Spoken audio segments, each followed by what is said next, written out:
خبر شامل کرتے ہیں پتوں کی سے ہمارے تحصیل رپورٹر عمران ماہی کی رپورٹ کے مطابق صحافت کے عالمی دن کی مناسبت سے پریس کلب حبیب آباد میں سیمینار منعقد ہوا۔ سیمینار میں پریس کلب حبیب آباد کے مہمانان سمیت سیاسی و سماجی اور سرکاری افسران نے شرکت کی۔ ملک بھر کی طرح پریس کلب حبیب آباد میں صحافت کے عالمی دن کے موقع پر صدر پریس کلب حبیب آباد امجد علی کی سرسدارت صحافتی سیمینار منعقد ہوا۔ سیمینار میں پریس کلب حبیب آباد کے ممبران سمیت شہر سے سیاسی و سماجی اور موٹر وے کے افسران نے شرکت کی۔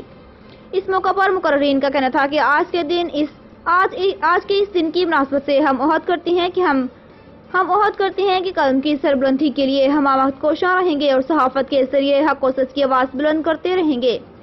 ایک صحافی کی حیثیت سے ہماری ذمہ داری بنتی ہے کہ ہم معاشرے میں ہونے والے مسائل کو بہتر طور پر اجاگر کریں۔ اس دن عہد کرتے ہیں کہ ایماندارانہ اور پرامن صحافت کو فروغ دیں گے اور ملکی اور حبیب آباد شہر کی تعمیر و ترقی کے لیے اپنا مثبت کردار ادا کریں گے۔